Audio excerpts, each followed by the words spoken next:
Déjà, je tiens à féliciter tous les camarades qui sont ici présents. La FNAC a répondu présent. On a des élus et des salariés des magasins de FNAC Paris, de FNAC Codirep, de FNAC Relais, de FNAC Périphérie, de la logistique, du siège. On a des camarades de la SFL aussi qui arrivent. On a aussi un camarade de Nature et Découverte.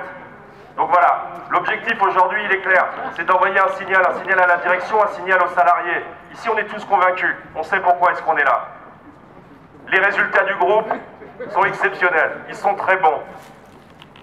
Actuellement, il y a une OPA qui est lancée par le groupe. Avec Kretinsky, milliardaire, le groupe finit de racheter l'équivalent de Darty en Italie. Pendant ce temps-là, nos salaires continuent à être des salaires de merde. Ça fait plus de 2 ans qu'en NAO, les grilles de salaire ne sont pas réévaluées, on se prend des augmentations de 2%. Ce maintien des bas salaires, les effectifs qui baissent de 4-5% par an, c'est le contrôle de la masse salariale qui permet aux patrons de s'enrichir et qui permet derrière au groupe de continuer à faire des acquisitions. Donc la question, c'est la redistribution des richesses et c'est que ça retombe dans nos poches. Que le travail que tous les salariés font soit rémunéré à sa juste valeur. Que derrière les conditions de travail ne fassent pas que notre santé soit mise en péril. Parce que c'est ça aujourd'hui, on a de plus en plus d'alertes. Je rappelle qu'on a un salarié de FNAC Étoile qui, en début d'année, s'est suicidé. Nous, on n'exclut pas du tout le lien au travail. On est en embrouille avec la direction là-dessus, ils vont au tribunal, ils contestent nos expertises. On a un nouveau salarié sur FNAC Beaugrenelle dernièrement qui a fait une tentative de suicide. Là encore, on n'exclut pas le lien au travail. Donc les conséquences du sous-effectif, les conséquences de l'insécurité socio-professionnelle avec des salaires de merde, des menaces de fermeture de magasins, c'est ça qui pèse sur la santé des salariés. Donc ça, on en a marre. Donc clairement, on est tous convaincus ici et je crois qu'on envoie un bon signal. C'est-à-dire que tous les salariés, demain, sauront que les élus, les représentants CGT de toutes les entités FNAC sont prêts. Si jamais les salariés veulent embrayer, il n'y a aucun souci. Là, il y avait un camarade de la CGT de Darty qui est venu tout à l'heure. Le camarade, qu'est-ce qu'il a dit? Il a dit, bah ouais, nous aussi, on est chaud, on veut faire des choses au siège. Donc en fait, voilà, dans les semaines à venir, on a juste à s'organiser, à proposer aux salariés. Parce que clairement, la situation ne va pas et qu'on a tout à gagner à lancer des grands mouvements. Il y a des grands mouvements qui vont se lancer en décembre partout, dans des sociétés publiques, privées. À nous aussi d'embrayer, à nous de proposer. Les salariés choisiront, mais là, on envoie un bon signal.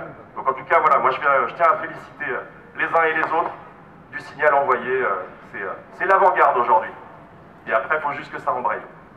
Juste, on a demandé à Enrique Martinez d'être reçu. On vient d'avoir une réponse. Monsieur Martinez n'est pas disponible aujourd'hui.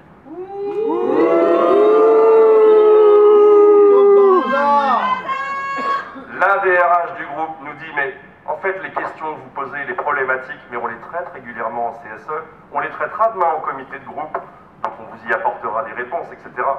C'est marrant parce que ce matin, une bonne partie d'entre nous, on était à Rungis pour aller tracter auprès des salariés des petites entreprises.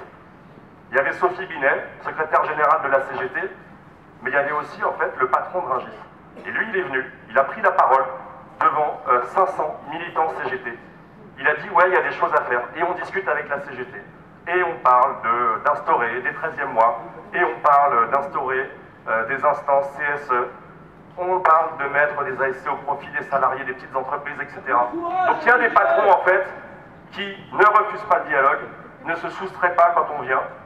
Donc ça, c'est quand même assez lamentable, et on voit bien le mépris de classe, on voit le mépris de la direction. Mais pour autant, on ne lâche pas. Demain, d'ailleurs, il y a un comité de groupe. Le message qu'on envoie aussi, c'est aux autres organisations syndicales. Les organisations syndicales de la FNAC, les organisations syndicales de Darty. Si vous êtes chaud, on y va. On se met au service des salariés. À nous de proposer maintenant et à nous d'embrayer sur des grands mouvements. Mais ce signal-là, aujourd'hui, il est fort. Demain, on pourra dire à tous les salariés de FNAC que tous les représentants des différentes entités étaient là, au rendez-vous, et se mettent à disposition. Et dès que les salariés veulent se mettre en grève, on y va. Bravo à tous.